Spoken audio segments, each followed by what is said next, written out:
Welcome to our presentation on organizing against money bond and pretrial incarceration in Cook County. My name is Ruby Pinto, and I'm the campaign coordinator with Chicago Community Bond Fund. My name is Charlene Grace, and I'm the co-executive director. My name is Deborah Wolfe, and I'm an advocate organizer with Chicago Community Bond Fund. Today, we're going to give you some information and an overview of CCDF's work. We're going to talk about how bond works in Illinois, give you an overview of Cook County Jail, and talk about how we're working together to end wealth-based pretrial incarceration. CCDF's story began in August 2014. About 2 weeks after Michael Brown was killed in Ferguson, Chicago police shot and killed 17-year-old Deshaun Pittman. His family and friends gathered to mourn him a couple days later. The Chicago police then attacked the vigil, and they arrested 8 people, including Deshaun's mother. 5 of them had high money bonds set, and they were incarcerated in Cook County Jail because they couldn't come up with the funds. One of the later founding members of Chicago Community Bond Fund read about the arrests in the paper, and he reached out to the family members of the people who were locked up, offering help with fundraising. A grassroots effort was born, and through fish fries and raffles and house parties, we eventually raised all $30,000 and freed everyone. But it took us 4 months to get the last person out of Cook County Jail. And it was his mother who came up with the idea of establishing a revolving fund so that no one would have to wait 4 months next time something like this happened. And almost a year later, in November of 2015, Chicago Community Bond Fund officially launched. CCDF has 2 arms of our organization. We engage in mutual aid work through the operation of a revolving fund, which we use to pay money bond for people who can't afford it. We then support those people while they fight their cases. We are also working to end money bond and pretrial incarceration through policy change. So no one is incarcerated simply because they can't afford to pay a money bond. Now we're going to give you a little background on how bail and bond work in Cook County. We're going to use bail and bond pretty interchangeably. They don't really mean different things in Illinois, but they do in some other states. People tend to think that bond is just money bond, just the amount of money that someone has to put up before they're released before trial. But in reality, bond is the entire process of releasing someone or deciding whether or not to release them and how to release them between the time that they're arrested and their case resolves. Requiring someone to pay a money bond to get out of jail is just one type of condition. But there can be all types of conditions, such as electronic monitoring or curfews or check-ins with an officer or instructions from the court to stay away from a specific address or person. In general, the court is most concerned with the fact that a person who is out on bond is able to come back to court and that they don't get rearrested on any new charges. In Illinois, there are 3 types of bond. I-bonds, which are most commonly used in cases involving misdemeanor charges, don't require any payment of money to be released. This is also called being released on personal recognizance. D-bonds, or deposit bonds, require 10% of the bond amount set by a judge to be paid before you can be released from police custody. These are mostly used in cases involving felony charges. However, I-bonds can and should be used in cases involving felony charges as well. C-bonds, or cash bonds, require that the full amount of bond be paid before you can be released from police custody. Bond court is where money bonds are set. Historically in Cook County, these bond hearings only took about 30 seconds. That means that in just 30 seconds, a judge can make a decision that would destroy somebody's life by setting an unpayable bond as a condition of their release. Since the implementation of Order 18.8A in 2017, these hearings have begun to take about 2 to 3 minutes. However, that's still not enough time or attention to determine a person's specific circumstances and needs. This is a list of factors that judges consider when setting a money bond. Judges also have begun to use a risk assessment tool to help with this decision-making process. And while these tools may lead to some better decisions, they are still based on racist policing data. Cook County Jail is the largest single-site jail in the United States. It stretches over 11 city blocks. Over 70,000 people pass through Cook County Jail every year. 95% are there pre-trial. Nearly half of them are there because they can't afford to pay their bond. More than 2,500 people are incarcerated because they can't afford to pay money bond. Over the last 10 years, reforms have caused the number of people incarcerated in Cook County Jail to be cut in half. The biggest drop has occurred between 2017 and today, thanks to a court order that we'll talk a little bit about later on. When people hear about the injustice of money bond, it's pretty clear that it's unfair to punish somebody just because they don't have access to wealth. However, ending money bond is also a racial justice issue. In Cook County, 25% of the population is Black, but but 75% of the people incarcerated in Cook County Jail are Black. We talk a lot about money bond because the injustice of wealth-based pretrial incarceration is so clear. But our goal is to end all pretrial incarceration and the harms that come with it. I spent 3.5 months in Cook County Jail simply because I couldn't afford to pay my money bond. Now we're going to watch Reclaiming the Crown, showing my experience in the pretrial justice system. My name is Deborah Wolfe, aka King Detro, and I'm an artist from the west side of Chicago.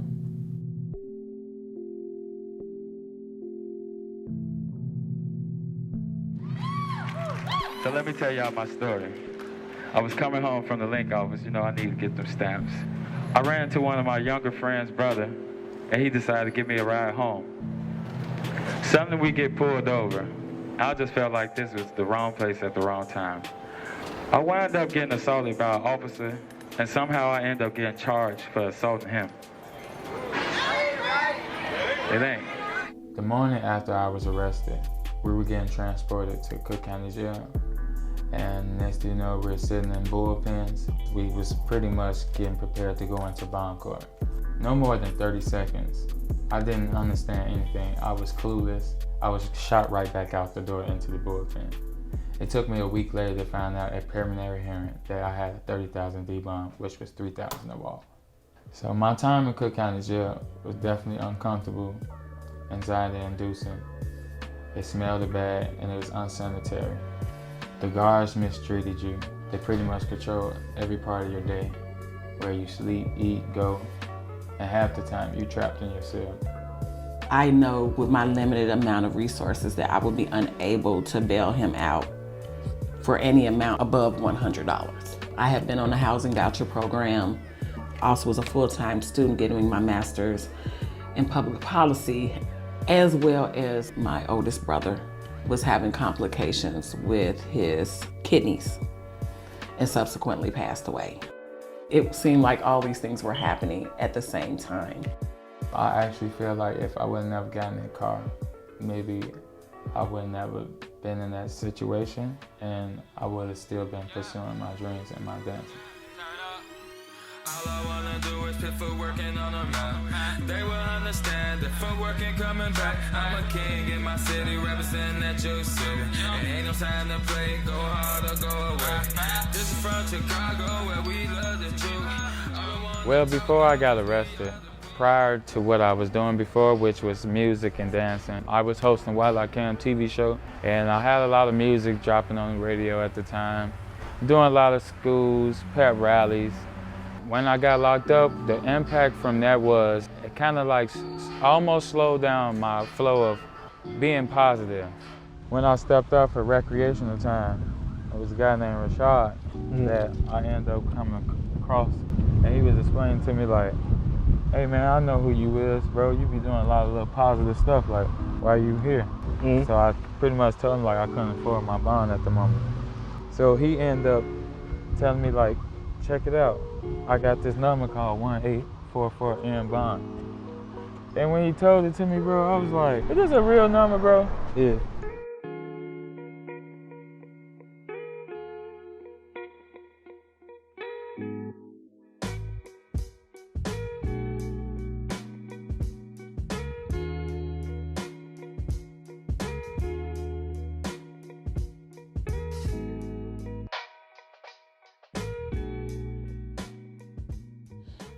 I didn't believe it.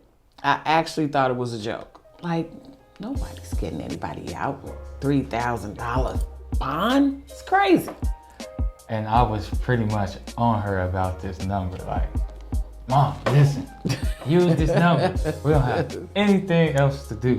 Like, this is the last shot. I called and I talked to them and I said, hey, check out his videos because he is an internet dance sensation, is what I was told. And she was just like, yeah, I think they want to come and see you. And when they visited me out of nowhere, I was on recreational time again. And they was like, you gotta visit. And before I know it, like the next weekend, I was out.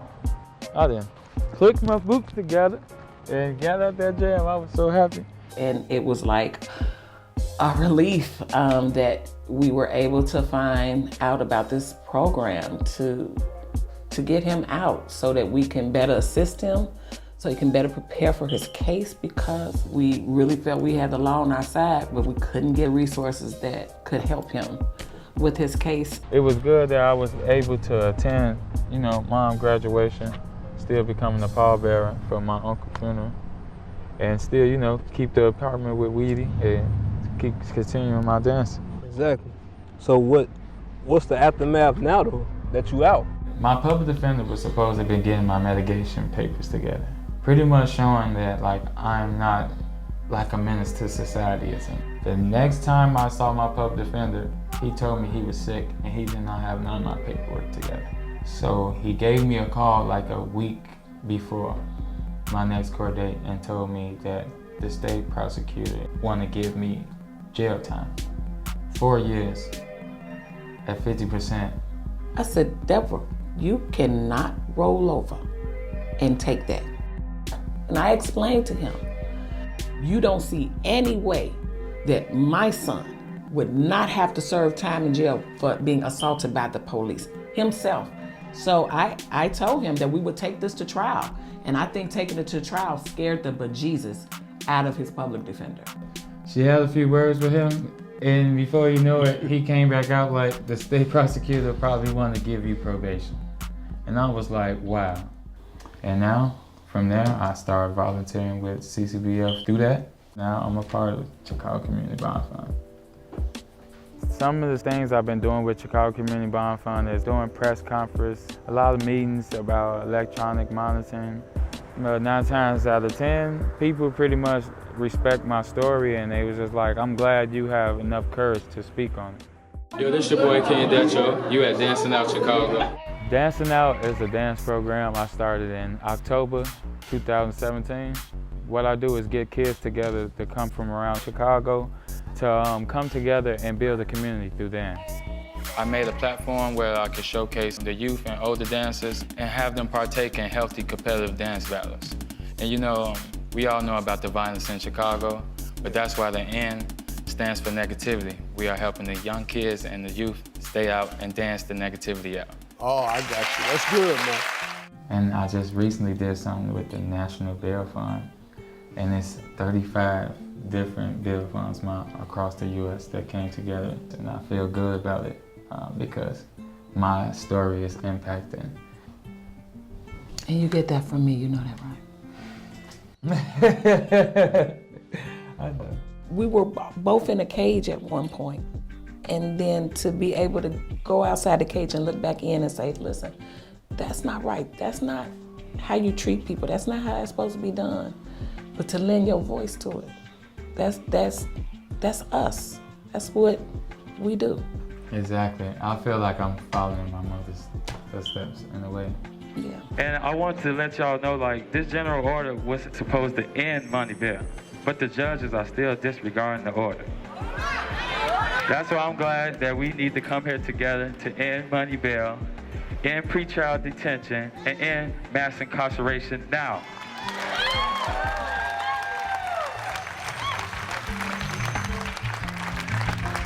Y'all heard the brother.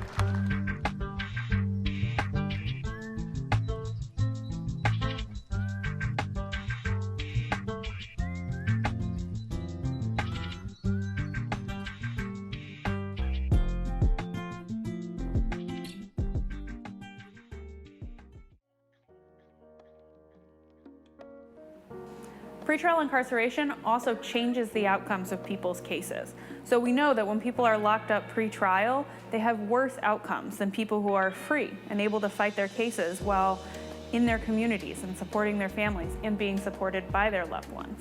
So pretrial incarceration literally creates convictions, whether that's by a judge, a jury, or because people are taking pleas.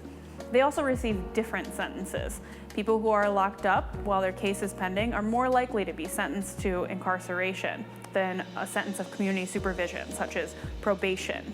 They receive longer sentences when they're sentenced to jail or prison. And it's important to recognize that when we incarcerate people pre-trial, the justice system is undermining its own stated goals. Because people's lives are destabilized, they are less likely to come to court in the future, and they're more likely to be rearrested. Since December of 2015, CCBF has operated a revolving fund to help pay bond for people who can't afford it. Being a revolving fund simply means that we're able to reuse money over and over again. So what happens is that people in bond court who are given a purchase price on their freedom are locked in Cook County Jail if they and their family members or other loved ones aren't afford to pay it. Chicago Community Bond Fund is able to pay bond for some of those people and secure their release while they're still fighting their case and presumed innocent. At the end of their case, the vast majority of that money returns to CCBF's revolving fund and is used to free someone else in the future. CCBF has a set of 11 interactive factors that we use to help prioritize who we're able to help. We wish that we could pay bond for everyone who contacts us who's in Cook County Jail or on electronic monitoring with a money bond that they can't afford to pay, but we don't have enough money for that. And that means that we have to prioritize people in some way. So everyone is harmed by being in the jail or being on house arrest with electronic monitoring, but sometimes people do have extenuating circumstances or specific factors that place them at greater risk, whether that's a risk of being harmed in the jail, such as trans women who are housed in men's divisions of the jail, or a risk to long-term essential parts of their lives or the lives of those around them, like women who are pregnant and at risk of giving birth and being separated from their newborn infants, or caretaking parents who are at risk of losing custody of their children. Probably the best way to explain how the criteria work is to share a couple of examples, how they play out in real life. You'll notice that none of them had to do with guilt or innocence or the type of charge that someone is accused of. We know that everyone is presumed innocent at that stage, and so we don't take those things into account when we're making decisions. The first story is of Naomi, who is a young mother of 2 small children when she was arrested in July of 2015 for surviving an attack against her. Naomi's abusive former partner attacked her, and she fought back and she lived. And for that, she was charged with first-degree murder. Naomi was originally given a $500,000 D bond, and of course, she didn't have access to $50,000 to purchase her freedom. Later, her bond was reduced to $350,000 D, requiring $35,000. Working with more than a dozen local and national advocacy organizations, CCBF was able to bond Naomi out of Cook County Jail in December of 2015, just 2 days before Christmas. She gave birth a few months later in the free world, and she's never served time since because she was able to get an incredible resolution to her case, probation. Tyler is an example on the other end of the spectrum. He was young and single, working 2 jobs, and he wasn't incarcerated in jail. He was incarcerated in his home on electronic monitoring. He needed just $2,500 to get off of electronic monitoring.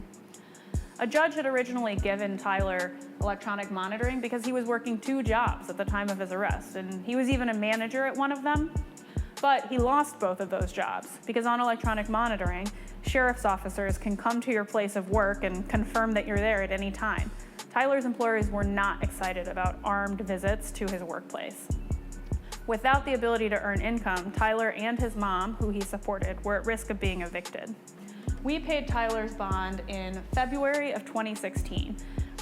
That was 8 or 9 months after he'd been first placed on house arrest, and it was another 9 months until his case was completely dismissed. As of today, CCBF has paid for more than $1 million in money bond to free more than 200 people from Cook County Jail and house arrest with electronic monitoring. CCBF has also paid bond nearly for every protester arrested since our founding. We are particularly proud of this fact. It was young people of color who risked their lives in the streets of Ferguson, Charlotte, Baltimore, and so many other cities to reignite this conversation about the criminal justice system that has made transformative bond reform possible. And if people are taking the streets to make a better world, CCBF will have your back. We are also working with a variety of legal aid organizations in the city that provide wraparound services to the people they are defending. With over 2,000 people currently incarcerated in Cook County Jail just because they can't afford to pay their money bond, we do need to keep working very hard to free people right now. But paying money to purchase people's freedom is not enough, and that's why we're working to end money bond and pretrial incarceration. We do this work with a set of diverse organizations in the Coalition to End Money Bond. The Coalition to End Money Bond is working for policy change on 3 fronts: legislation, court rule, and lawsuits. We're working with attorneys at Civil Rights Corps, MacArthur Justice Center, and Hughes Sokol Pierce to file lawsuits challenging the constitutionality of locking people up pre-trial just because they can't afford to pay a money bond. We've also introduced legislation in Springfield. The Equal Justice for All Act would end money bond through legislation. Currently, we're working on a court rule which would end money bond through the Supreme Court of Illinois. In 2016, civil rights attorneys working with CCDF and the coalition filed a lawsuit challenging wealth-based incarceration in Cook County. In summer 2017, pressure from that lawsuit and longtime community organizing efforts led to the adoption of General Order 188A.